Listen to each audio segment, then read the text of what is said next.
Hello there. All right, fantastic. Guests are coming in. We're starting it a few seconds early. I'm gonna click here. Hello. There. Hey. Hey. Did that work? Oh, wait 1 second. Or something, right? Yeah. I just need to do this, and we can see you. I don't know how to turn on my. I'm going to see if there's a way to do this here. Okay, because I only see mute and unmute. Oh, if you go down to, I think, try the start video thing on the bottom left, maybe. I am not seeing a stop video on the bottom left. Here, let me see. It could be because he's just attending. That option isn't even available to him. But it should be. Well, he's a panelist now. Hi, everybody. We're just getting a little technical stuff all set here. We'll. Do you want me to show you? I can take a cell phone photo of what I'm seeing. Oh yeah, sure.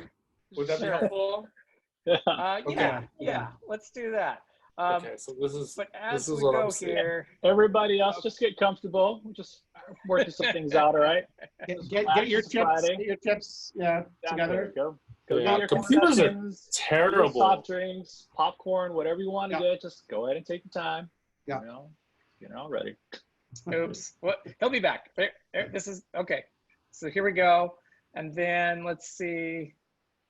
Okay, so, Gene, did you just see? I tried to ask you to start. Oh, video. yeah. Okay, wait. Yay! I think it worked.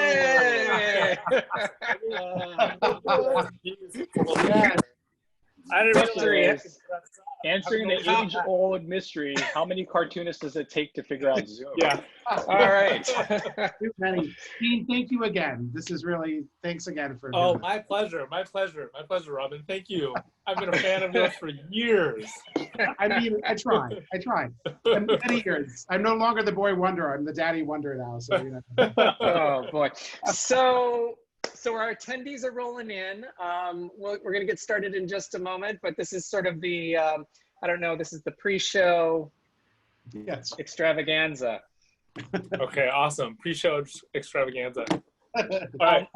Gene, are you at home or are you actually... I am at home. So I should probably, I'm going to go tell my kids to be quiet and then I'll be right back. Okay? Okay. We have a little time, right? We have like a minute. Yeah. Okay. Now that Gene's gone, can we say stuff about it? Okay, go ahead. I was gonna say it. As a fellow dad like Gene, the code word that he just uses, I'm gonna get some chloroform and a license. Just wrap them in duct tape in the closet. I mean, I just wake up after like 10 hours. It's fine. We represent California College of the Arts right now. We cannot do. Thanks for the reminder. So while folks come in, I want everybody to know that they can submit questions. There's a Q&A button on the bottom of the screen, and throughout tonight, I will be collecting questions for our guests here in a moment. And there will be a guest in the other box here in just a second. And we'll get started in just a moment. Let me just tell people about what the other comics in the Yeah, do that. Yeah. So we've got two more. We did a Comics in the City with the great Carol Tyler. Was the fun, and then Gene is now with us today. And we've got Gilbert Hernandez coming in 2 weeks. Wow. Yeah, I know. I'm so excited. Wow, good job, guys. That's awesome. On the 24th, Friday the 24th, and then Steens, the wonderful Steens, is coming on the 7th of August, also on Friday. So it's been a really wonderful series this year. It's been great to be able to kind of get people that we sometimes can't get in person. So now we can get them virtually. So yeah, it's really exciting. And Gene, thank you again for we've been trying to get you. We've been communicating for a long time. Yeah, for years, for literal years. But I have a teaching gig that I'm normally at. Yeah, this is absolutely true. Yeah. Okay. Is that still happening via Zoom? We're going to kick things off. It's kind of happening. We're starting. Okay. This is it. Okay. Extravaganza, pre-show extravaganza is over. Hi. Hello out there in Zoom land. This is Matt Sility. I'm the chair of the MFA in Comics program at California College of the Arts. We are halfway through our incredible summer session. We have amazing students who have just arrived. We have students who've returned and students who are finishing up. We are really excited about all the work they're doing. And part of our summer session is this Comics in the City lecture series. I'm just gonna hand things off here quickly tonight to the coordinator of our lecture series. That's Professor Justin Hall, who's in the, you'll find out who he is in a second. And then I'm gonna turn my camera off, but I'm going to be here because I'm going to be collecting your questions as we go tonight, and I'm gonna be sending them to our other amazing Professor G.B. Tran. So we're gonna have a great time, and I'm gonna turn things over to Justin. Justin, I'll see you later. I'm turning off my camera. Have a good time. Thank you, Matt. So I mean, now that Matt already outed my secret identity, hello. Thank you. All the supervillains are going to be coming for me. I understand. But it's such an honor and a pleasure to be welcoming, helping welcome Gene in for this. It's part of the Comics in the City series, lecture series we've got going at CCA in the summer. As I said before, Gilbert Hernandez is coming in 2 weeks, and 2 weeks after that, Steens. So please join us for that if you can. And now I'm going to hand it over to, and I just want to say that I've known Gene and his work for so long. I remember first running into your work at 8 at like one of the mini comics. Oh yeah. That started off. Maybe a decade and a half ago. I mean, it was a long time ago, right? Yeah, Oh, we've been in the pit that is American comics for a really long time. All right. Well, the gray hair is to show for it. So. Well, thank you again. And GB is going to be conducting this interview. GB is one of our faculty and an amazing cartoonist himself. And yeah, so this is such a thrill. I'm going to be in the audience cheering it on. So thank you all. Yeah, thank you, Justin, for making all this happen. And he's out. Okay. Hey, GB. So your background's amazing. Look at that. Thank you. Thank you. Wait, did you make that yourself, or did you download it? Yeah, it's actually just like a 3-inch diorama that I made with my kids out of cardboard. You know, just a busy. No, that's totally Google. You should have stuck with that first story. That was a better story. And before we get into the nuts and bolts, please tell me the artwork on the back wall is your actual original artwork size. So this one, no. That was for. I mean, I was super lucky. There was a museum in Oakland wanted to display it, so they chose the page, they blew it up, and then when they were done, they gave it to me. And I'm actually in my son's room right now. So he's also an artist. He thinks he's better than me now. He's 16 years old. He has Instagram. He gets all these like. Yeah, so this is my dominant. Like, this is my way of asserting dominance. Yeah. Oh yeah, totally. I got kids too. When you walk into your room, I want you to look at my art. Yeah.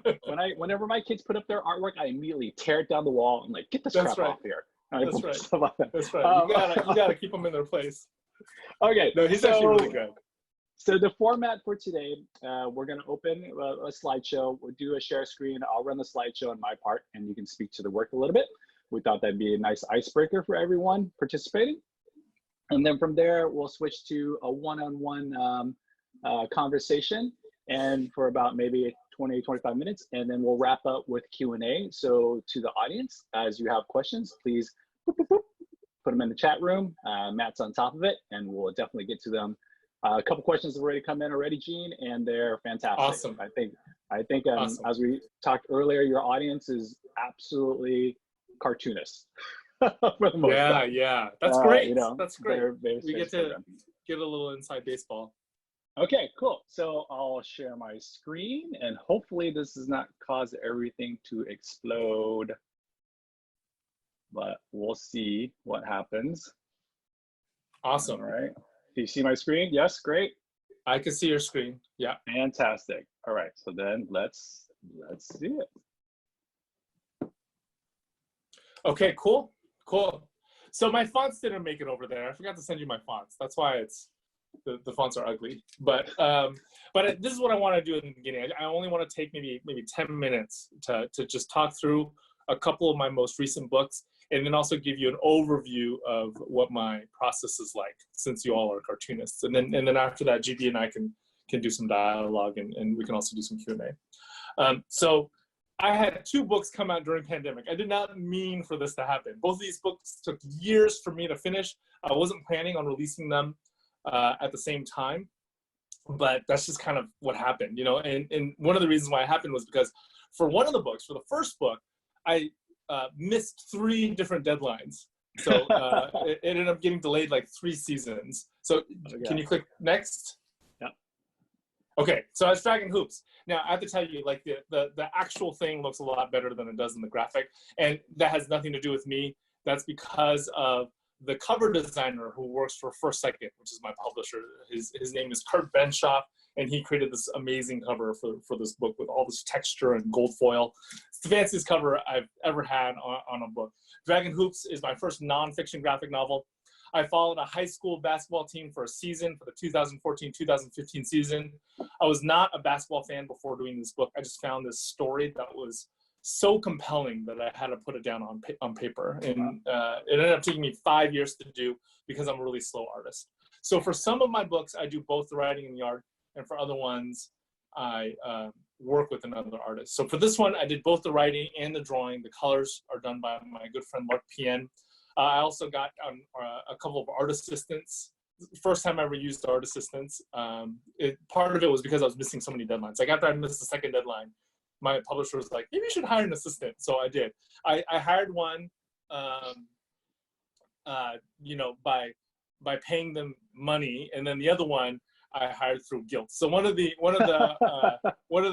assistants was a really super talented cartoonist named Rianne Meyer. She actually draws way better than me. It was kind of, I felt embarrassed. He's like hiring her as an assistant. And the other assistant is my son, like who's 16 now.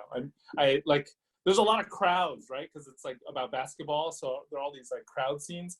I made him pencil the crowd scenes, and then I would ink over them. Okay, so the other book I have, if you want to go to the next slide, is Superman Smashes the Klan. This is a book that I only wrote. It's drawn by Gurihiru, who are among my favorite cartoonists working today. They are a Japanese art studio, but they're really just 2 women. One of them does all of the pencils and the inks, and the other one does all of the colors. I think their work is absolutely phenomenal. This is actually the 6th project that I've gotten to work with them on. And it's a retelling of a classic Superman story from the 1940s. On the Superman radio show, Superman actually took on the Klan. So we are retelling that story in graphic novel format for the very first time. Okay, we want to go to the next slide. Okay, give you a quick overview of my process. As with any project, it begins with an idea. Most of the time, my ideas come from my own life. And I have found, even when I'm writing about Superman, or I did a run of Avatar comics, even when I'm writing about Avatar, I try to pull from my own life as much as possible. And I have found that the things that annoy me or make me mad are generally the places where there are the most ideas, you know. So that's kind of what I think through. Like if I'm out of ideas, I'll think through things that annoy me or make me mad, and usually something will pop up. So usually I'll think through an idea for a couple of you know, weeks or months or sometimes even years, and when I can see a beginning, middle, and end in my head, I'll move on to the next step. You want to click over? Okay, so the next step is designing characters. This is a model sheet that I used for one of the graphic novels that I did. I have a really hard time keeping consistent, you know, like a graphic novel that I'm drawing usually takes me years. So within those years, my drawing style can shift. To keep my drawing style from shifting, I'll do these model sheets for the major characters. I have to tell you though, even with these model sheets, my drawing style shifts and it drives me crazy. You know, like sometimes I want to redraw every single panel in a comic. I have to tell you, like the work of Joan Safar really helped me with this, because if you read something like Grab Eye's Cat, his characters shift wildly, and I think he uses it for good effect. You know, I think he designs his characters so that there are certain attributes, like physical attributes that you look for, like a pointy nose or, you know, long hair. And as long as those attributes are there, his work is still really readable, even though it just doesn't seem like he cares about consistency at all, you know. Well, he's consistent by being inconsistent. Right? Yeah, that's exactly it. I feel like he uses it to get a certain charm, you know. Like there's a charisma that comes out of him not being consistent. So I don't feel like I'm brave enough to go in that direction completely, you know. But the fact that his comics are so phenomenal without consistency, like when I read some of his work, it actually really helped me. Even so, I still use these model sheets to try to keep consistent. I think about Joe and Safar when I look at my stuff and it's not consistent from beginning to end. Okay, so the next one. Okay, so I do story summaries. I know not everybody does it. Like Joe and Safar does not do story summaries. You know, he like makes up his stories as he goes.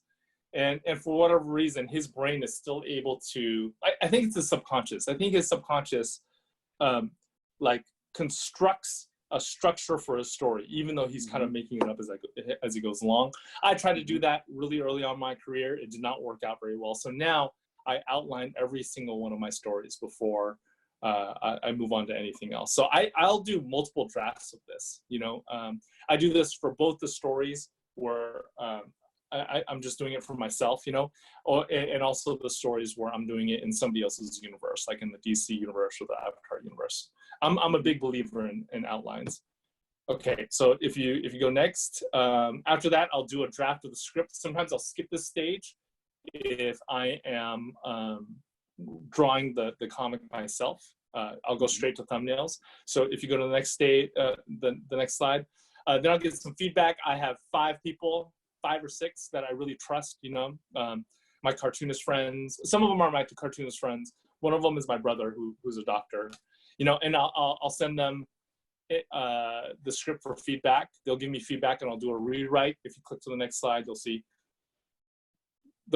okay, so the rewrite slide, this is a farce because it actually doesn't change from the last slide. But in real life, when I'm doing the rewrite, I actually change it. Okay, so I promise. This is just for the slideshow. Or more like you got your input and then you're like, no, that's not crap input. Yeah, and then I just ignore it completely. No, I actually take, like, I try to show my script to people whose sense of story I really trust. So I try to take their feedback very seriously. Okay, so on the next slide is thumbnails. If I am writing something that I'm drawing myself, I will generally write in thumbnails. And at this stage, I figure out the staging within panels. I figure out how big or small the panels are, where the word balloons go, all that sort of stuff. And then if you go to the next slide, pencils. Dragon Hoops, my most recent book, I did not pencil on paper at all. I actually did this completely digitally. I did it on Photoshop and on Clip Studio, like a combination of both. But back when I drew on physical material, I drew on vellum, which is a see-through paper. The reason why I drew on the see-through paper was so that I could easily see the mirror image of my drawings, because I found that I could catch a lot of proportion mistakes and that sort of stuff by doing that. Yeah, and when you're drawing digitally, you could just do, like, you know, flip horizontal and it'll do it. Yep. Okay, on the next slide is the inks. I used to ink, when I started off, I used to ink with a sable hair brush and a bottle of ink, because that's what Stan Lee told me to do and how to draw comics the Marvel way. But then eventually I moved on to Japanese brush pens, which were amazing. You know, no, like the bottle of ink I just found so cumbersome. I would spill it on my pages or my pants all the time. When I was inking physically, I used to have a special pair of pants called my inking pants that I would wear. And my wife wouldn't let me wash them, you know, because she was worried the ink would get on the rest of the wash. I had to explain to her, like, it's India ink, it's not gonna come off. But she still wouldn't let me wash them. So I had these inking pants for, like, I don't know, 2 years without washing them. That might be. Now are they sitting in, like, a cartoonist museum, like the Charles Schultz Museum or something like that, like under glass? No. They're on the top shelf of my closet. I still wear them when I have to, like, paint, or, you know, like not like paint for art, but like paint the house or something like that, or its project. Yeah. Okay, next slide is the lettering. I letter using a font based on my own handwriting. I really admire cartoonists who do their own lettering, but it really hurts my hand. So I have chosen to be a little bit lazier in that respect.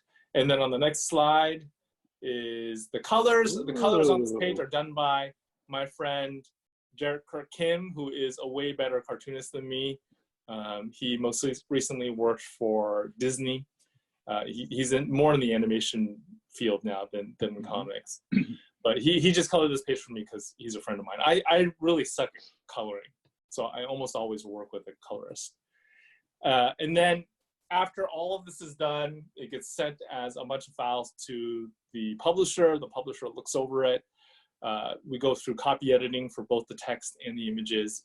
And when the whole thing feels solid, we send it over the printer. Up until, I don't know what it's like post-pandemic, but before this, almost everything was printed in China, at least for first second. That's a really good point. Yeah, that might be totally different. And if you go to the next slide, that's the final book. So the final book gets shipped over from China. What I found is there are like really two sides in the comic book industry. You know, there's more like First Second and Scholastic and Random House Graphic. They're kind of born out of traditional publishing.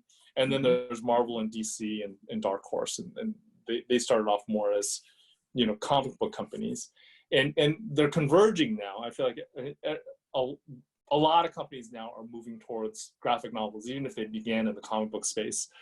But one of the big differences between these two different kinds of companies is like First Second Scholastic, the turnaround time is super long. Like I'll turn in a book and the physical book will end up on the shelves a year later. Whereas for Marvel and DC, even for monthly comics, the turnaround time is crazy fast. But even for graphic novels, it's like 3 months. You turn it in and like 3 months later, it's out on the shelves. So I don't know. I don't totally know why that is, but I'm not sure if it's technology or if it's like the way they do things or what. But that's one of the big differences. All right, so that's it for my process slides. Ooh, okay, awesome. Thanks so much. That was super awesome and high level. Whoop, it's like I'm stuck here. Okay, cool. So I'm hoping everybody sees us split screen. We got some more questions coming in, but I just wanted to pause before getting into those and have a little bit of conversation, and then we'll open it up to all the questions that come in to the audience as Matt and Justin moderate. So first off, Gene, thank you so much for joining us. As I joked in the email, longtime fan, first time interviewer. So I have so many questions. Just personally, ABC, Eternal Sunshine were a huge impact on me. They're part of the transition from me moving away from like Image Comics, which is nothing wrong with Image Comics, but actually into doing more, nonfiction work. So yeah, really excited. I figure we could kind of be super casual, and I think I vetted this by you when we were talking earlier that you're cool with me just asking whatever questions I want. Yeah, ask whatever. I'm down. But Totally. Some easy ones. Yeah. So, you worked in a wide variety of work: American Born Chinese, Eternal Smile, Avatar, Boxer Saints, all those great stuff. How much, as you went from project to project, how much conscious control did you have over like what you were going to do next? Was it a sense of like, oh, something just came my way, this is a great opportunity, I'll do it? Or were you always just like, I'm on a line, I'm on a path, and I'm thinking 3 projects ahead, this is where I'm getting to? Or I'm not thinking 3 projects ahead. Do you think 3 projects ahead? I dream about 3 projects ahead. I don't think about them, but yeah. Yeah, I definitely am not thinking 3 projects ahead. I think, especially because of when I started in comics. So I think when did you start? Like early 2000s? Right? My first self-published comic was through the Xeric grant when that. Oh, that's right. Existed. Okay. And it was in 2001. So. Okay. So I'm just a tiny bit earlier than you. I started in '96. So in the '90s, like Marvel Comics had declared bankruptcy, and like Comic-Cons were like ghost towns. Nobody wanted to go to Comic-Con.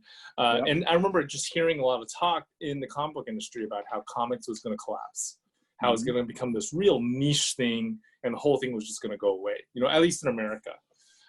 So, because I entered comics at that point, I don't think planning was a good idea.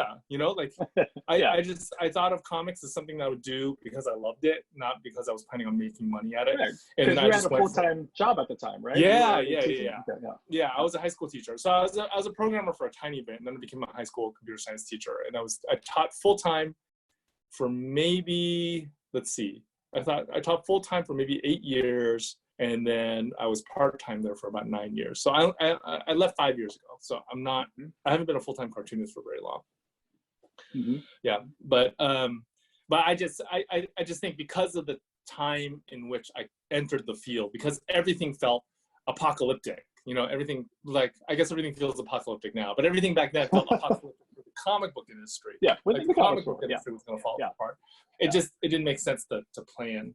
So even now, I think I feel like maybe I have a general direction I'm going, but I don't know. I don't plan out projects. So if you were to look at your career into like 3 phases, you know, your first act, your second act, and your third act, and looking already at your amazing work like Superman, you know, Avatar, working with huge properties, where are you at? Middle second act?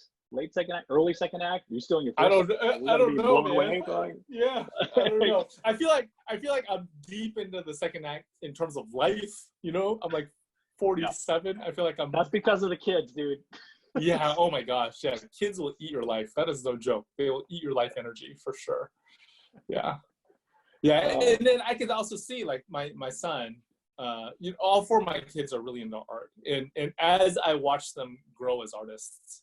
You know, I realize how I'm getting old. Wait, do you have kids? I do. I have a 4 and an 8-year-old, and 4-year-old and 8-year-old. And they're my studio, and I get a lot of unsolicited feedback about my work from them. Yeah. I'm working on it. Yeah, I get that too. Yeah, they're like, go play with your Legos. That's trying to work. Yeah. So I mean, where do you feel like you are in terms of your career? Like which that's phase? A good question. I want to be like in the beginning of or the mid of my second act, but I might be beginning my third act. But I don't mean that in a negative way. Yeah. But I want to go back to something you mentioned about being in the 90s and the uncertainty of comics. I'm curious now, you know, fast forward 20, 25 years or so later, and you have such an incredible bibliography of work. Like, do you feel comfortable? Do you feel confident? Are you still like waiting for the other shoe to drop? Like, what are, you know, is there a thing? Is there such a thing for cartoonists, which I'm sure the vast majority of people watching this right now are cartoonists. Is there such a thing as reaching a place where you're like, okay, I can just make work and not worry? No, I mean, I haven't gotten there. I don't know. I feel like I don't think so. I think there's something inherently unstable about being a freelancer that actually grates against my personality. I think I really? I think I'm generally a pretty cautious person, you know. So as a cartoonist, especially now I'm full time. I mean. At the beginning of every year, I have no idea how much money I'm going to make that year. Like, you know, like maybe they're like, hey kids, don't eat so much right now. Daddy doesn't know if you're going to have your income 6 months from now. Yeah, I have no idea, and I've been super lucky, right? Like, I've been incredibly lucky. There have been lots of low probability things that have happened in my career that allowed me to go full time.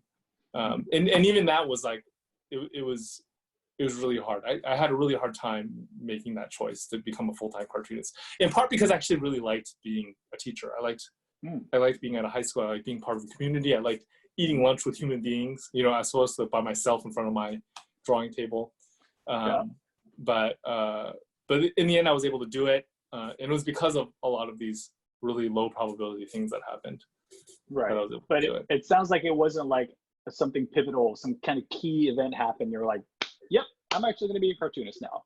But it was just like little things falling into place here and there that maybe in hindsight, you're like, oh, actually that was a big step in why I am here where I am right now. Yeah, you know? I think so. I mean, there are things that I definitely wanted to do as a cartoonist. Like I wanted to at the very beginning, I wanted just to make a mini comic, and then after that, I wanted to make a graphic novel, like a black and white graphic novel, and after that, I wanted to make a full color graphic novel, and then after that, I wanted to do some work in somebody's universe, you know, like either the Marvel or the DC. It ended up being cool. the Avatar universe, which I love, you know, and I was able to hit all those goals while still being a teacher, you know. So didn't, which is insane, not just while being a teacher, but while raising 3 kids, like, right? Yeah, kind of insane. My wife is super competent. My wife is super competent. She's the brains of the family. Yeah, she's awesome. She's been really supportive, and I've been super thankful for that.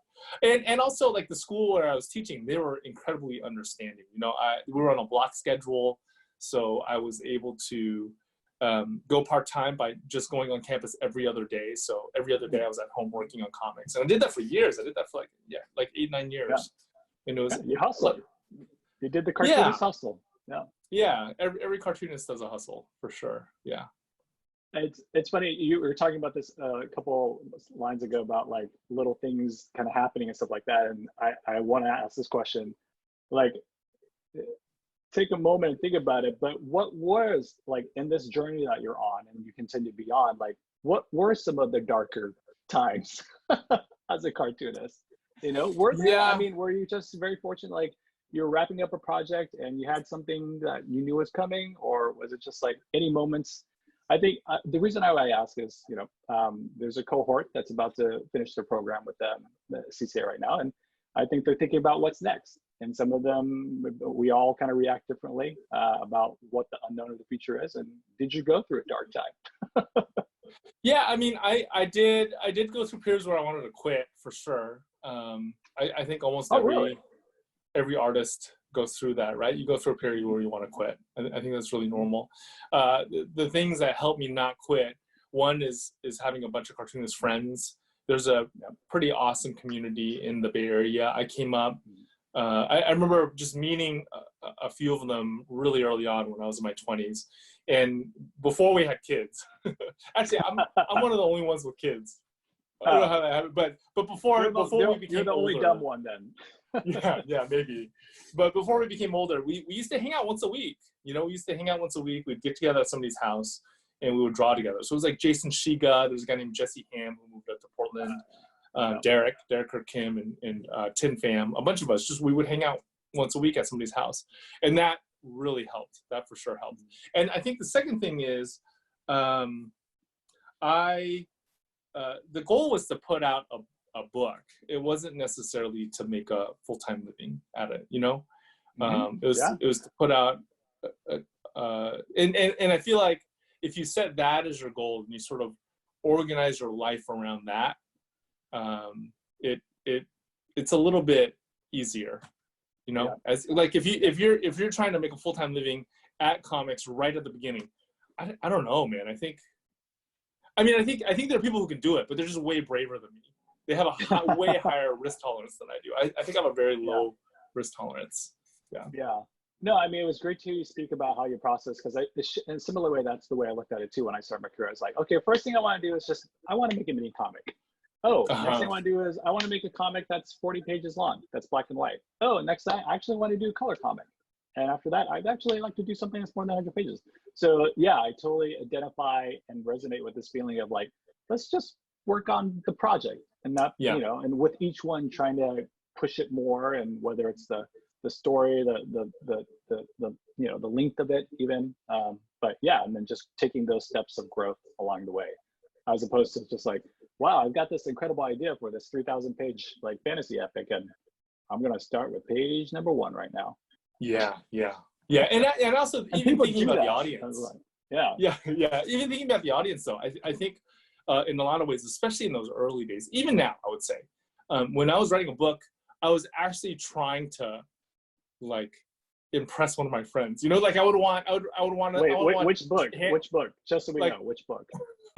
I mean, almost all of them. Almost all, like I was trying to, because American Born Chinese, I started that as a mini comic. I was I was Xeroxing that at a photocopy store and selling it by hand at Ape, you know? So when you're working at that level, you know almost all of the readers of your work. So at that time, I was just trying to impress like Derek or Lark, you know? Like I was trying to tell a story where they would be like, oh, this is pretty cool, Gene. Or Tin, like Tin Pham. I don't know if you know Tin Pham, but he's impossible. Yeah. So I'm still working on that one. But I think that was it. And I have to tell you, like, in terms of the amount of joy I got out of comics, I am not sure. Like, I've been incredibly lucky as a cartoonist, but I'm not sure I get more joy out of it now, like working for big companies like DC or Nickelodeon, than I did back then when I was working at a small scale, hanging out with friends, and we were just reading each other's comics. Yeah, that's really interesting, because I mean, that's a great question. Like, so you've worked with big studios, and you worked on true passion projects that's just yours, and you've worked with you've done the drawing and the art, and you've also worked with artists. And what to you, besides like potentially the paycheck, what is the great appeal for doing work for a major studio as opposed to continuing to do your own work, which I would imagine there's definitely going to be a taker for, like, gee, you got another idea for a book? All right, sign us up, you know? Yeah, I think especially when you're working on something like Avatar or Superman, you're kind of helping, like you're working in a collective mythology, you know, and there's something really fun about that. It's kind of like it feels like you're contributing to something bigger, you know, and there are frustrations too. Like I have way more control with my work for First Second than I do with my work for DC. I said in other talks that when I get notes from First Second, they're suggestions, and when I get notes from DC, they are not suggestions. You know, they're directives. yeah. But there's something really fun about working in this shared mythology. I've also read that Louis Trondheim will go back and forth. So he'll do one project by himself, and then he'll do one project where it's a collaboration with somebody else, right? And he does that because he feels like the stuff that he does on his own is like him just expressing things exactly the way he wants. And then the stuff where he's collaborating, he's actually using as a learning opportunity for, you know, learning from somebody else. Yeah. So I kind of feel like that. I feel like that with like DC, you know, I feel like I learn a lot by working in those settings. I mean, in general, we're as human beings, we're programmed. We learn the most when we face challenge or adversity or conflict, right? And whether that's the form of an editor that actually will push back and be like, to challenge you and say, well, instead of this happening in your plot, why don't you have this? And why don't you cut half your cast? And that forces you to really think about things in a different way, as opposed to having complete control and be like, yeah, this is what I want to do. I'm just going to do it. And it's going to be great. People are going to buy it. It's awesome. Yeah, that's right. That's right. Yeah, constraints are super helpful. To learning. When I work with my students, that's one thing I talk to them is like the scariest thing I get when someone comes to me for a project is like, do whatever you want. You can have as many pages. It can be about anything you want. We just want to publish it. And I'm like, can you give me a few constraints here to just at least shape with? Like, but it's a scary thing. Are you? So we'll actually take this opportunity to go a little bit into process, which was awesome. Those are part of the slides that you showed earlier.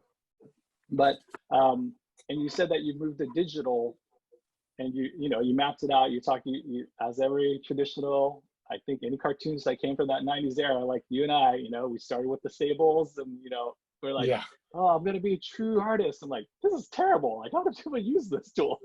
And then you go to the pocket brush pen, which is fantastic and versatile, and then digital. And digitally now, obviously, the advantages of being super fast, I'm assuming, right? Do you miss? Okay, go ahead. I'm not faster digitally. Everybody tells me, especially younger people, they tell me that you go way faster digitally. I have not found that to be the case. I think is it because you're just like a lot of I'm in my mid-40s, dude. Like, yeah. There are parts of my brain that are starting to harden already, starting to calcify. Yeah, but are you faster? You're faster digitally? I am faster digitally, yes, a little bit. But when I moved to so my big thing was after I published Beat America was the largest thing that I actually drew by hand, and I published it, and it actually got received a gold medal in the Society of Illustrators. And what they don't tell you is when you win a medal, you actually get you get money basically. So I used my reward money, being like, all right, I can afford a Cintiq now. I bought a Cintiq, and it was just like suddenly overwhelmed with like, wait a minute, I can do anything I want now. Visually. And it took a while to just kind of step away from that and realize digital was just a tool to do what I knew how to do quicker and more efficiently, as opposed to just explore all new routes or ways to creating artwork. And that was like really, really important to me for sure. But are you working? So you're working on Surface then, right? I actually work on a Cintiq. I have a Surface, but I work on a Cintiq. Yeah. Okay. I travel with the Surface. But I mean, despite you're not feeling faster, you wouldn't, it's not like you missed the days of having paper and spilling ink. You're not gonna. Yeah, no, I don't think I'm gonna go back to paper and ink. Yeah, there are some things that are just way easier digitally, right? And even when I was doing paper and ink, I was scanning it in, and there's this like, there are lots of problems that come with scanning, like figuring out the right settings and making sure the plate is clean and all this kind of stuff. So all that stuff is gone. So I appreciate that. Maybe if I take into account that stuff, it's faster. Oh, yeah. But I mean, like that's stuff that you're probably, like the production stuff that you're probably telling your 10-year-old kid to do and not paying him for it. Yeah, that's right. That's right. That forced labor. So stepping back a little bit, I know you're part of the teaching faculty, I believe, at Hamline, the MFA program. Yeah, that's right. Which is why I have not been able to visit you all until now. And we know you walked us through your writing practice, which is really awesome. Like, how does that translate when you're working with young creatives? Like, is it when you're exposed to the way they want to do it, the way their process? Like, I would imagine like you, maybe like me, we're not like academically trained or officially trained in what we did. We just did it because we enjoyed doing it on the side. So then to be in a position where you're like teaching these other people like how to approach writing, like, I don't know, how's that go? Yeah, I mean, the program that I teach through is pretty much a words focused program, right? Like, like the other faculty members, I mean, there are a couple of us that do comics, but the other ones that do comics are only writers. They don't draw at all. And then most of the faculty members are like novelists and poets and that sort of thing, right? So it's when I got brought on board, it was because the program itself wanted to expand into graphic novels, because graphic novels were starting to become such a big part of children's literature, and because of that, I think like in that process that I showed earlier with my students, I really only just do the first half. So the end product is almost always a script. Every now and then I'll get a student who feels confident in their drawing, and they'll want to turn in thumbnails. But like the finished page is never part of what I'm teaching. Now, in terms of that, like what I tell the students is, I say, I'm going to force you to do it like me, for the semester. That's what I was wondering. Yeah. I'm going to force you to do it like me. But what I expect is at the end of the semester, you're only going to take the parts that are useful to you. It's just, I'm going to make you pretend to be me for a semester. And then after that, you'll figure out what you liked and what you didn't. And on the note of writing, something that you touched about in your initial slideshow was that your process, you really need to think about the entire story and where it's going to go before you actually start embarking on it. And that really resonated with me, because for my process, I literally, before I start inking a single page, I have to sketch out the entire story, like panel by panel, word balloon by word balloon. I mean, I know cartoonists who are able to just start on page 1 and just go and have a complete story in 80 pages. That's really beautiful and magnificent and organic. But so for you, that process, like how anal does it get? Like, are you like beginning, middle, end, arc for this character, arc for this character? This is how exactly ends. This is exactly like, Yeah, I think it depends on the project. So for DC and for Avatar, we're fairly anal. Yeah. Sure. Actually more for DC than Avatar. For Avatar, when I was writing the actual scripts, I did deviate from the outline a good amount. With DC, I think I've had a tendency to stick as close as I can, you know, to the outline. But for my own stuff, I really just think of it like this is what I think. I think, you know, I think ideally it'd be awesome to be able to do comics the way Joe and Safar does, where he just kind of makes it up as you go along. Because there's a certain freedom and creativity that actually comes out on the page when you do that, right? Mm-hmm. But the reason why I can't do that is because I don't trust that I'll be able to find a satisfying ending if I kind of make it up as I go along. So really, one of the big reasons to do that outline is to make sure that an ending exists, you know? Yep. So when I'm working on my own stuff, like not for in somebody else's universe, as long as I know an ending exists, that usually gives me the confidence to move forward with the story. And if the story itself, like as I'm writing it, wants to deviate, then that's fine. But knowing that an ending exists, like an adequate ending exists, is super helpful. Something that you can actively work towards, even if it doesn't turn out to be the actual ending. Yeah, that's a great segue to start doing the questions, because we've got a ton of great questions. So we'll go into open the chat room here. So first one from Zephyr, question about thumbnailing, specifically panel layouts. Where does Gene see influences from media he loves, and where does it become something entirely his own? In reference to when you're laying out visually a page. Oh, I see. I think I think almost every cartoonist does this, right? When we're watching TV or when we're watching movies, we're trying to we critique how things are set up on that screen, and I definitely do that. But I do think that my favorite media is still comics and graphic novels. I feel like that's still where I'm like a native, you know what I mean? So I'm not like, I don't watch as much television or as many movies as I would like, because I would like, if I had a choice, if it's just me, I'm not with, you know, other people in my family. If I had a choice, I'd rather read a comic than watch a movie. Yeah. True cartoonist answer.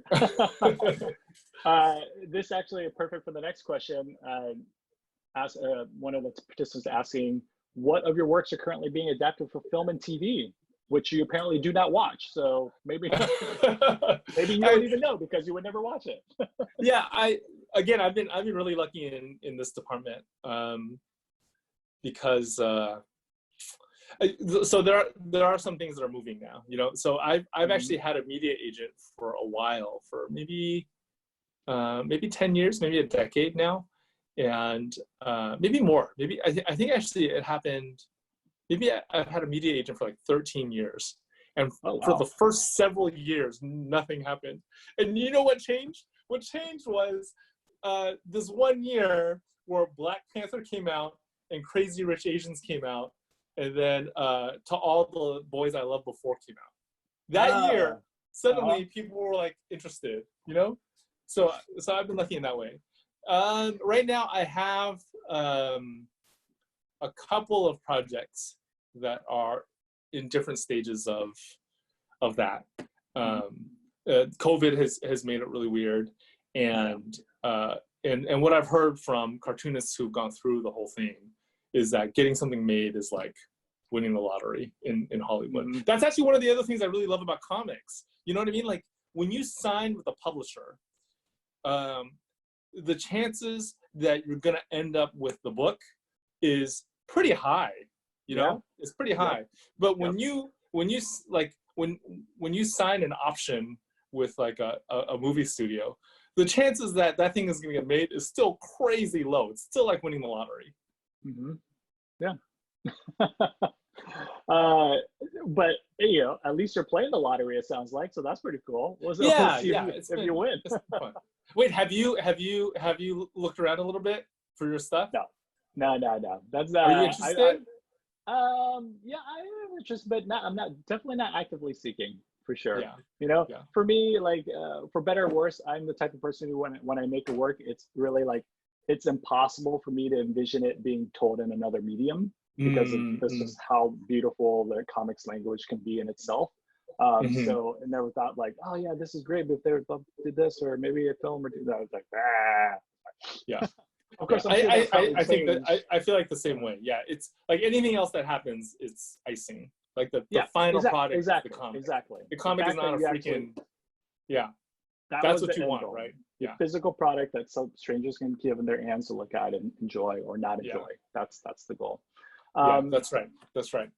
Next question about process from Guyan. What are some challenges to storytelling and how do you overcome them? Whether it's multiple storylines, an American-born Chinese, Boxers Saints, or, I mean, basically, what do you do when you get writer's block, dude?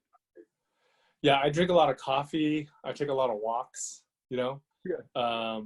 And I think a lot of it is just like, I just think about it for a really long time. I'm sure this happens to you too, don't right? take a break from it? Where like your like family's trying to talk to you and you can't really hear what they're saying because you're like trying to figure something out in your head, right? Yeah. Like, yeah, that happens all the, like, to the point where my kids make fun of me for it all the time. They're like, Dad, come back, Dad. You know, that's just dad being absentee father. Yeah, That's what the kind kids of. say to you. No. Or in the shower. I think that helps. I also do think that like story. So there's this book that's a screenwriting book that's a little bit controversial called Save the Cat. Oh yeah. And, and when you read it, like you've read it. Have you read that? Mm-hmm. Okay, so it's infuriating because of how confident the author is about this formula that he's laying out. Mm-hmm. And it's also infuriating because of the amount of detail that he lays the formula out in.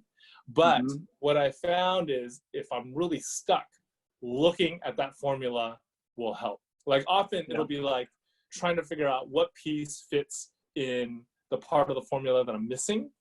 And then if I put that away, like if I just get that piece in and I put the formula away and let the story deviate from that formula, I'll end up in a place where I'm happy. But I think that in general about rules, like a lot of storytelling rules and all this kind of stuff, it's only helpful to get out of the writer's block. And once you're out, you got to throw it away. Otherwise, your stuff is going to turn out really stiff. Yeah, I think along that, I would recommend to the audience Robert McKee's Story. Which is that's the same fantastic. thing. Yeah, and David Mamet's On Directing Film, which is a really quick short read. I haven't read that really one yet. But Story's the same way. Yeah, Story, I feel like he has these amazing insights, but if you start with the insight, your stuff ends up really stiff, right? You bring the insight in when you get stuck. Exactly. Just fresh lens to look at the work. Yeah. Okay, Donald asks, this will be a quick one. Are you using Clip Studio Paint now? The answer is yes. Yeah. Right? I am. Yeah, I actually, because I got an iPad as well. Now I'm using Procreate. So I sort of I've switched between those three. Okay. Hunter's question, is there a big difference in, and you don't have to you reveal what you'd like. Is there a big difference in pay between publishing houses such as Scholastic, First Second, Random House, and say Marvel or DC? Or does it depend on the creator? So I'm only like in the traditional book space, I've really only worked in the I've really only worked in the with First Second. So I've never gotten an offer from Scholastic. Scholastic's kind of the juggernaut because of those book fairs. So but is it because First Second just backs up a Brinks truck to you every time, just like dumps it on your lawn? You're like, I'm not going to look anywhere else. This is where it's at. Yeah, First Second has been amazing. So you actually, if you want a good idea of that, it's on Twitter right now. There's a hashtag that came out recently, maybe less than a month ago, called "What Publishing Paid Me" or what my publisher pays me, like hashtag something like that. And the point of it was actually, it was white authors. It was mostly prose people that did it. It was white authors that revealed how much they got paid, so that Black authors could use it as a negotiation tactic. It was actually, it was a really generous thing, but it was. I don't think a lot of comics people did it. But that'll kind of give you some ballpark. Although I would say that with comics, especially if you're working as a team, generally the actual pay that you take home is less, you know, When you because you're splitting. You're working on a collaborative team. Yeah, right. Like they'll give you an advance that they would give to a prose author who would just it would just be one person, but you have to split it with your team. Right. I don't know. But, I just think in general, comics is a terrible way to make money. I tell my kids all the time, like, if you love money, you should stay away from comics. You know, I've been crazy lucky. Yeah. But even with the amount of, like I said, low probability events that have happened in my life, like my engineering friend who works at middle management at, like, you know, Google, makes way more money than me. So. Yeah. And you know, admittedly, you're no Rob Liefeld. You're not in a mansion chilling on your millions from. That's true. I'm no Rob Liefeld. That's true. I guess they're always getting super rich in comics. A question from Dustin: what are some of the things you keep in mind when editing your story? Okay, like, so you've written out, you've got your draft, and now you're going back into it with that chainsaw and like Yeah, I have to admit, some of it is feeling. Some of it is like a part of the story just feels wrong, you know?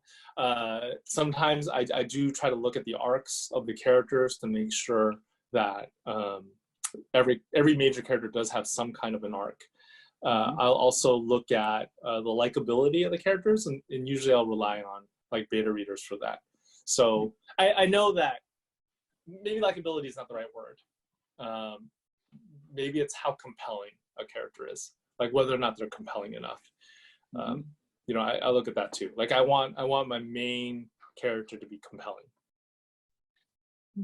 Easy peasy. Okay, next question. Yeah, this is a really great question coming in. Donald, if you could go back in time and give yourself advice as a first-time graphic novelist, which is a little murky because, as you said, you mentioned you doing mini comics that kind of naturally evolve. So maybe tweak the question to, if you could go back in time and advice to you when you just started out making comics, what would it be? It would be, I think I would tell my younger self that the voice in my head that tells me I'm terrible will never go away. Yes. And just stop trying to make it go away. Yes. Like, a part of becoming a mature artist is to just learn to live with it, like a roommate, you know, like a roommate in your brain. Yeah, and that roommate spurs you on. It challenges you, pushes you too, right? Yeah. It never goes away. Never. That's beautiful. Absolutely. Kit, what do you think are the most important components to include in a middle grade YA story, as opposed to a story for adults? You know, important components. So I think I think like there are markers for so first, in comics traditionally, age demographics have not been that big of a deal. You know what I mean? Like, I remember being a kid in the 80s and 90s, walking into my local comic book shop, and maybe there would be a kids section with, like, funny animals comics. And maybe there'd be an adult section with, like, you know, nudity and stuff. But the vast majority of comics were right there in the middle. You know what I mean? And sometimes those two sections didn't even exist. Everything was just all together, right? So when I moved from, like, American independent comics to working with First Second, which comes out of the traditional book world, I was kind of surprised at how rigid age demographics were. Like, it's a really big deal whether a book is categorized as middle grade or young reader or young adult. You know what I mean? So for middle grade, the general markers are usually it's like the parental relationships are not as contentious. Like, in YA, usually the parental relationships, there's something really flawed and is that like dysfunctional. Is that like verbally expressed, or is it just something you've discovered? Yeah, it's like a general trend. It's like a general trend, right? And usually the characters are a little bit older than the target reader, you know? And usually with middle grade, the tone is more hopeful. And then with YA, the tone can be very varied. You can do something really deeply distressing, right, in YA. But those are just markers, and I feel like if you think about that too much, it's gonna make your story crappy. You know what I mean? Yeah. Like I think there's a stage at which in creation where you should think about that if you want to sell your book. You know, Yep. If you want to like pitch it to a publisher. But if you think about that stuff too early, you're gonna end up with a really crappy story. Yeah. Or unnecessarily influenced by what you think your audience wants. Yeah.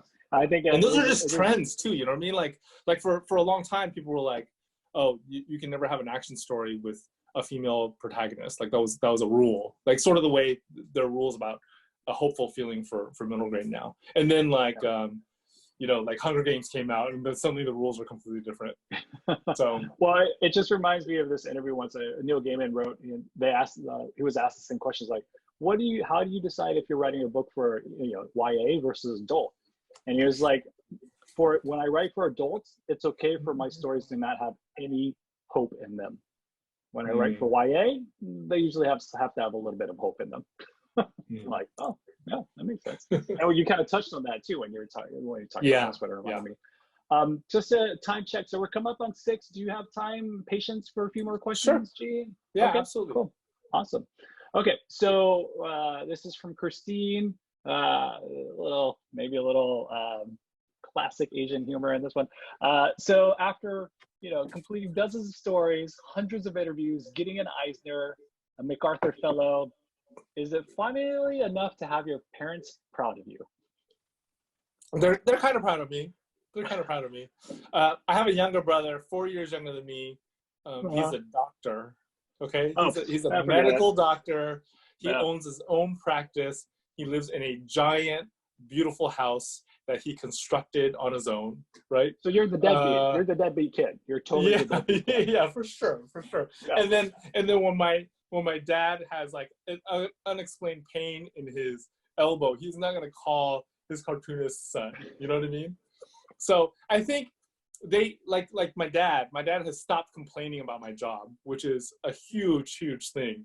But I don't think he talks about me first still. Like when he talks to his friends about his kids, he doesn't talk about me first. He talks about his my brother first. Yeah, and I totally relate in my own way. But we laugh because it's very familiar. But I wonder, was there a genuine moment for you when you felt your parents were like, "Yeah, Gene, we embrace what Gene's doing"? Yes, there is a moment I can pinpoint. Yeah, there's a moment I can pinpoint when that happened. Okay, so when I started, like, I was a programmer for a little bit, right? And when I quit my programmer job and I began teaching high school and making comics, my dad used to send me these clippings from the local newspaper, and they'd be like, want ads from Apple Computer, or like want ads from Google, or like these articles. I was like, get a job, you lazy son. No joke. Get a real job. There was this article that compared teacher salaries to programmer salaries. It had all these salaries like in a row, and then he highlighted software developer and like teacher, right? And it would just happen every 6 months. I'd get this little envelope, no letter, nothing, just newspaper. Wait, every 6 months? Oh yeah. That's incredible. Yeah, and that finally stopped when after American Born Chinese came out. There's a Chinese language newspaper called the World Journal. The World Journal did an article about American Born Chinese in Chinese, so I have no idea what they said. But when I visited him after American Born Chinese came out, he had that clipped out and laminated, and that was the moment. That was the moment at which I stopped getting. No, you don't cry at a house like that, dude. But you can't cry in front of your Asian immigrant parents. Not unless somebody dies, like if your grandpa dies, you can. But yeah, that was the moment that I stopped getting those envelopes with newspaper clippings. Which is funny because then after that, it's like, Mom, Dad, ABC got nominated for a National Book Award, and they're like, you didn't win. Yeah. You got nominated. Yeah, that's right. Okay, or if it's not in the World Journal, it didn't happen. That's amazing.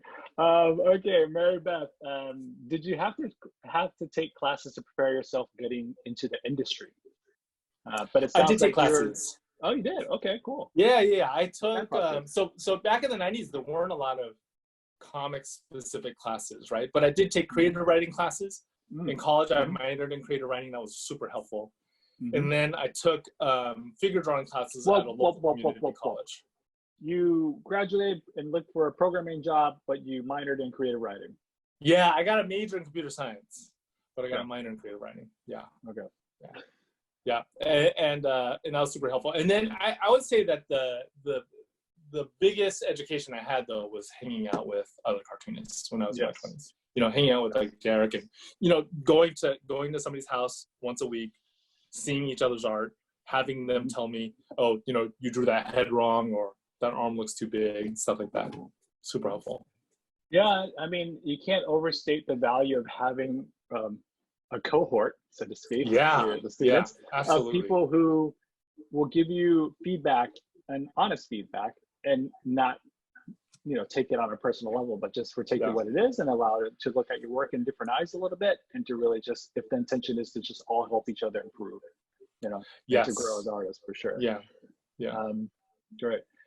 David, so you mentioned working part-time and doing cartooning part-time. How did you actually break down the time you spent teaching and time you spent doing your creative work? Like, was it half and half, a little bit more, a little bit less? How did you, okay, so follow-up question, how did you, I want to know this one. How did you prevent it from spilling into family life, i.e. destroying your family life? Yeah. It was hard. I mean, it just, like American Born Chinese is 200 pages. It took me 5 years to do from beginning to end. And I didn't even do that lettering or anything. I mean, I'm sorry, I did the lettering. I didn't even do the coloring or anything, right? It was just the black and white line art. 200 pages took me 5 years to finish. So it was like 40 pages a year, right? So it's not a lot of pages. I wasn't going at a really fast clip. And it's because I had all of this other stuff going on. I was teaching full time. This is what I think about teaching. I think the first 3 years, you can't really do comics during the school year, because teaching is like, I don't know, I mean, at least for me, it was like a 60-hour-a-week job. Like, you're trying to figure out your curriculum, you are trying to figure out classroom management, all the hours outside all of this other stuff. And it's just emotionally draining too, you know, to hang out with a bunch of teenagers. That's because you cared about your students. No, I remember my first few years, I would come home at like 5 o'clock on a Friday and I'd go to sleep, and I would not wake up until Saturday morning because I was so exhausted, you know? So you can't do comics. You do comics like on the weekends, or you do comics during breaks, like during summer break or during winter break. And then after 3 years, after you get your curriculum settled and that sort of thing, then you get into a rhythm, you know? And then you could start making space for comics during your regular work week. So I would just work maybe from after dinner to when I go to sleep, you know? And I remember we lived in a tiny little apartment, my wife and I, and my drawing table was right next to the television. So I actually couldn't see the television screen, but I could hear it, right? And then I remember, like, for the entire year, that's just how I consumed television. I remember seeing some of the characters that I had heard all year and be kind of surprised at what they look like, you know? So I kind of think that's it. I tell like teenagers sometimes at these talks that I do, if you want to do comics, you have to cut out all of your TV and maybe like half of your friends just to make enough space for it, you know? Especially when you have a full-time job, I think you have to do it. Yeah, absolutely. I remember talking to Mark Siegel for a second. I'm sure he probably shared this with you. Like, there was a time when he was working on, I forget the book at the time, but, you know, he was leading for a second. And he would like wake up at 4 a.m. in the morning, walk to a studio, work for an hour, and then get on the train to go into New York, be up for a second all day, and go home. And then next morning, wake up at 4 in the morning, go to a studio just to squeeze in an hour, then go to per second. I was like, wow, man, it's dedication. You have to definitely make some compromises and some decisions for sure. Next question from, Ashley. Hey, Ashley. Ashley was part of the first cohort. Can you talk about the schedule of your day now? Oh, actually, no. When you were raising kids, writing books, and working as a teacher. So a nice transition from the previous question. So when I was full-time, I was a full-time teacher and a dad for 4 years, right? And then I became a part-time. I became a part-time teacher. So I would. It was a lot of waking up early. So during that time, I did have a deadline 1 year. So for 1 year, I would just wake up at 5 in the morning and I'd do an hour worth of work before I went to school. I went to campus. What book was it? Can you say what book it was? It was, we were doing the inks on Level Up. Okay. There's actually a really terrible story with that because we actually turned in that book. Terrible stories are the great. Yeah, I woke up at 5 a.m. every morning for a whole academic year, and then we turned it in, and then Mark Siegel, who I love, and he was totally right about this. He looked at all of the finished artwork. He's like, Gene, I did it with Tin Fam. He's like, Gene, Tin, we can't publish this. This is not good enough to be a second book. What? Yeah. After a year, so we had to scrap the whole thing and we started over. So Level Up was supposed to come out the year after American Born Chinese came out. And we started over and it ended up coming out, I don't know, 3 or 4 years afterwards. Wait, pump the brakes here. Pump the brakes. Isn't there like check-ins where you're like after 3 or 4 months you show Mark what you're working on, and it's like, hey, like Mark, I showed him the outline. I showed him, like, we would send the inks in batches. He was a pretty young editor too at the time. There's no way this would happen for a second now, but he was like super apologetic. He called me up and goes, I kept thinking it would come together at the end. I kept thinking it would come together at the end, and then he turned in the end and it did not come together. So I was like, oh, so you want me to redo the end? He's like, no, I think the whole thing just does not work. So we had to every time you sent me updates, I kept hoping that you'd get better and better. Yeah, exactly. So much. That's what I'm saying. That's what I'm saying. Mark. Yeah, but the Asian parents, you could just tell me right off the bat it sucks. I'll go back here. Yeah, maybe he was being too nice. But in order to get that draft done, that is still sitting in my filing cabinet, that has not seen the light of day. I would wake up at 5 in the morning. I would I'd leave for work at maybe 6:30 or 7, so I'd get an hour and a half to 2 hours in, and then I'd come home. And when my son went to sleep at like 8, I would go from maybe 8 to 10 or sometimes 8 to 12. I was a lot younger. I felt like I didn't need as much sleep, and I could still feel okay. Essentially, you're saying you haven't seen your wife for 13 years. Yeah. But so the thing is, I would work in the same room as my wife. You know what I mean? Like, so she would watch TV and grade. Sometimes she would grade papers while she was watching TV, and then I would be next to her, like drawing. Yeah. She'd be like, taking a shower, and you'd be in there like drawing your pages. Yeah, she's that's like right. In the kitchen making food, and be there drawing pages. Like, that's amazing. So, what's the deal? Are we gonna get the the Snyder cut of Justice League? Are we gonna get the Gene cut of Level Up at some point? Like, no, because he was right. It was terrible. It was terrible. It was a terrible comic. But not terrible enough for you to burn the pages. You still have them. I still have them because I had to wake up at 5 a.m. every morning for a whole school year to get them done. I'm not going to throw them away, but I also don't want to show anybody. Oh, come on. That'd be amazing. Okay. Well, one last question. You cool with that? Sure. And then we'll tie it up. Thank you so much for your time. It's been so fun. Okay. So one last question. What have you learned from making comics that you wish you could have learned earlier? What have I learned from making comics? I think, so in addition to having to live with that voice that tells you suck, the other thing that I think I wish I'd learned earlier was to finish, like finish my projects. I think that's super helpful. Because I think almost always when you're in the middle of a project, you'll be tempted to jump ship and to start on something else because you'll see what it looks like on the page and you'll think it sucks. And there'll be this shiny new idea in your head that you think will be way better and you'll want to jump ship. So what I wish I had learned earlier was just don't ever jump ship. Always get to the end. I read this thing about a pottery instructor at an art college, and he was trying to figure out the best way to teach. So he divided his class in 2, and he said he told one half of the class, he said, you are going to be graded on your one best work, right? Whichever is the highest quality, that grade will be your semester grade. And for the other side, he said, you'll be graded purely on poundage, on the number of pieces, and how much they weigh. How much they weigh. And he said that almost always the best work would come out of the other one, you know, the poundage one.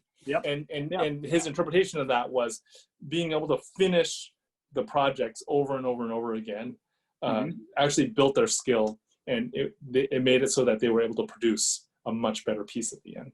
Yep. No, totally agree. It's something that I say all the time to people who are interested in comics. I'm like, look, the easiest thing in the world is to start a comic. Yeah. The most difficult thing is to actually finish it. And that's what you need to do to really learn from the entire process. And not just go back and re-edit it and fix it and just let it just slowly die on the vine. Yeah, that's right.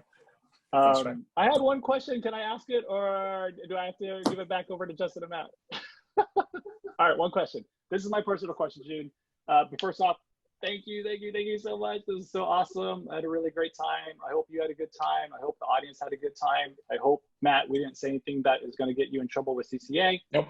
We're all good. Okay, well, great, because my next question is going to be terrible. Gene, I just want to put the last question to you, open the stage. Is there something about you, you've done these so many times, that you would like to share with the audience that you don't ever get to talk about because no one asks you? Whether it's something it doesn't have to be about. Okay, so my doctor when I was in high school told me that I had an extra vertebrae. I don't know if that's true or not, but that's what he said. And did that make you feel awesome? He went down my back, counted my vertebrae, said I have an extra one. That's fantastic. That's a fantastic. Well, that gives you extra superpowers, because that's, I mean, otherwise, why have it? That's amazing. Yeah, isn't I've the vertebrae the out first thing? But isn't that like the first thing to go for cartoonists? Because we're always like, yeah, that's a drawing table. Okay. I'll have a more of an arc because of the extra vertebrae. Well, I want to, on behalf of CCA, on behalf of the HNS division, on behalf of our dean, Tina Takamoto, who helps us set this all up, I want to say thank you so much. We have our upcoming, in 2 weeks, we have Gilbert Hernandez coming in, and Justin, you're back. Robin is gone, Justin is back. Thank you for helping set everything up. And GB, thank you for doing the interview. Our students have been having a great time in your class. And yeah, on behalf of CCA, thank you to everybody in the audience and all the great questions. Yeah, awesome questions, everyone. Absolutely. Thank you, everyone. Yeah, thank you, everyone, for coming. GB and Justin and Matt, thank you so much. This was great. This was a lot of fun. Yes, awesome. All right, we'll see everybody in 2 weeks, right back here. And it's going to be another great night. We'll see everybody soon. Take care, everybody. Bye-bye. Happy weekend, everybody.